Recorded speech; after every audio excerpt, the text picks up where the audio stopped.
নমস্কার বন্ধুরা, আমি সাগনিকা। তোমাদের সবাইকে আবারও স্টে উইথ সৌভিক চ্যানেলে স্বাগত। আমি আজকে আবারও একটা নতুন রেসিপি ভিডিও নিয়ে এখানে চলে এসেছি। আমি এখানে তোমাদেরকে আজকে বানিয়ে দেখাবো লখনৌর বিখ্যাত গালোটি কাবাব। এই প্রথম বাংলাতে আমি রান্নাটা শেয়ার করছি। এটা আমাদের প্রত্যেকেরই অত্যন্ত প্রিয়, তোমাদেরও অত্যন্ত প্রিয় একটা রান্না। আমি কিভাবে রান্নাটা করছি চলো তোমাদের সঙ্গে দেরি না করে শেয়ার করি। তো এখানে আমি নিয়ে নিয়েছি 250 গ্রাম কিমা চর্বি সহ, আর মাটন কিমা চর্বি সহ আমি এখানে নিয়ে নিয়েছি 250 গ্রাম। আর এটাকে ভালো করে পরিষ্কার করে ধুয়ে একদম জল ভালো করে ঝরিয়ে নিয়েছি, একদম যাতে জল না থাকে, একদম এইভাবে জলটা ঝরিয়ে নিতে হবে। আর নিয়ে নিয়েছি এখানে চর্বি। তো চলো এখন আমরা এটাকে চর্বি আর মাটন কিমা সব একসাথে দিয়ে এটাকে পেস্ট করে নেব। বন্ধুরা এখানে আমার একদম পেস্ট রেডি করে নেওয়া রেডি। এবার আমি এর মধ্যে দিয়ে দেব আদা রসুন বাটা। এখানে আমি পুরো আদা রসুন বাটাটাই দিয়ে দিচ্ছি। আর এখানে দিয়ে দেব 2 টেবিল চামচ পেঁপে বাটা। এই পেঁপেটা আমি খোসা সমেত কিন্তু বেটে নিয়েছি। তো এইটা দিয়ে দিচ্ছি আমি পুরোটাই এর মধ্যে। ভালো করে এটাকে মেখে নেব।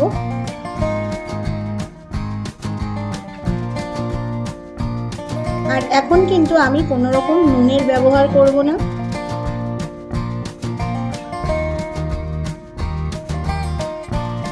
এখানে আমার ম্যারিনেশন একদম কমপ্লিট। এবার এটাকে আমি ঢাকা দিয়ে ঘন্টাখানেক রেখে দেব। এবার আমি এখানে একটা এরকম ছড়ানো থালা নিয়ে নিয়েছি। এখানে এরকম ছড়ানো থালাই নিয়ে নিতে হবে। এই রান্নাটা করার জন্য এখানে আমি কিছু মশলা ব্যবহার করব। তো চলো প্রথমে সেই মশলাগুলোকে নিয়ে নিই। এখানে আমি নিয়ে নিয়েছি শুকনো গোলাপের পাপড়ি, এটা নিয়ে নিয়েছি খস কি জড়, আর ইংরেজিতে এটাকে বলে ভেজিটেবল রুটস। আর এখানে আমি নিয়ে নিয়েছি পানের শিকড় বা পান কি জড়।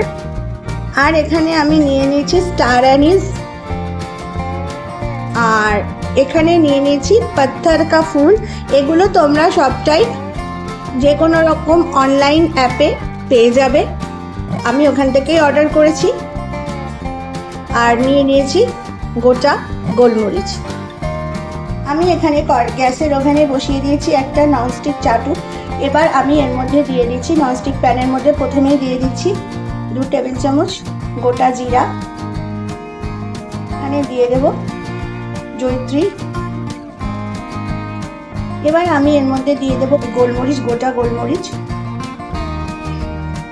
আর এখানে দিয়ে দেব পাথর কা ফুল আর স্টার অ্যানিস আর পান কি জড়। আর এখানে দিয়ে দেব খস কি জড়। আর দিয়ে দেব গোলাপের শুকনো গোলাপের পাপড়ি।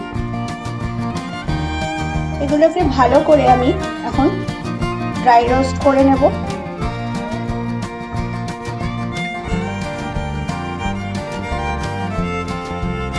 এখানে বন্ধুরা আমার মশলা একদম রেডি, গুঁড়ো করে নেওয়া। আমি এখানে প্রথমে দিয়ে দেব ঘি।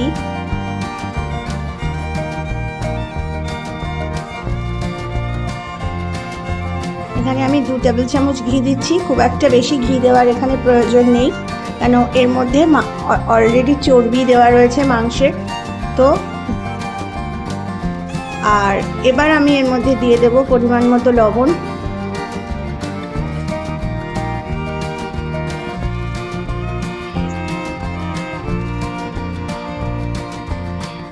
আমি এর মধ্যে দিয়ে দিচ্ছি গুঁড়ো করে নেওয়া মশলা।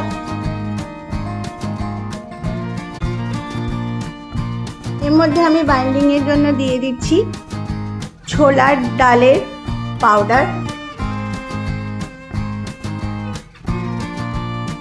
এবার আমি এর মধ্যে দিয়ে দেব 1 টেবিল চামচ গোলাপ জল, দিয়ে দেব 1 টেবিল চামচ কেওড়া জল।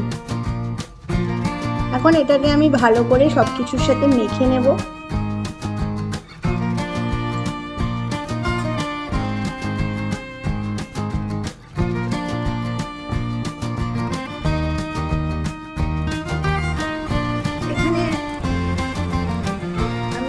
একদম মেখে নেওয়া সমস্ত কিছু দিয়ে কমপ্লিট।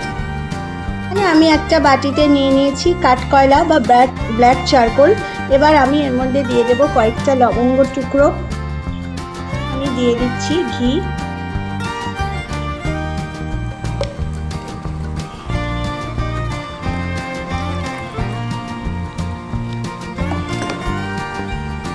এবার আমি এটাকে ঢাকা দিয়ে কিছুক্ষণ রেখে দেবো। এখানে আমি দিয়ে দিচ্ছি অল্প পরিমাণে ঘি,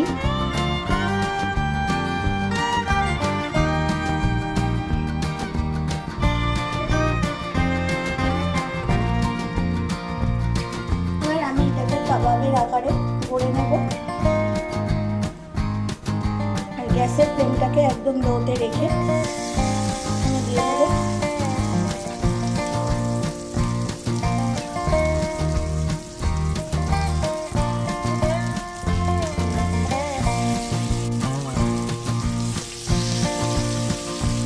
এখানে আমার কাবাবের আকারে গড়ে একদম দেওয়া কমপ্লিট। এবার মাঝে মাঝে এটাকে উল্টে পাল্টে ভেজে নেব।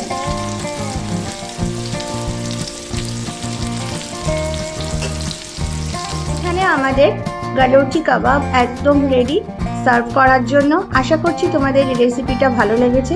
যদি ভালো লেগে থাকে তাহলে অবশ্যই বাড়িতে একবার ট্রাই করো। আজ এই পর্যন্ত, আসবো আবারও নতুন একটা রেসিপি ভিডিও নিয়ে। ততক্ষণ তোমরা ভালো থাকো, সুস্থ থাকো, টাটা।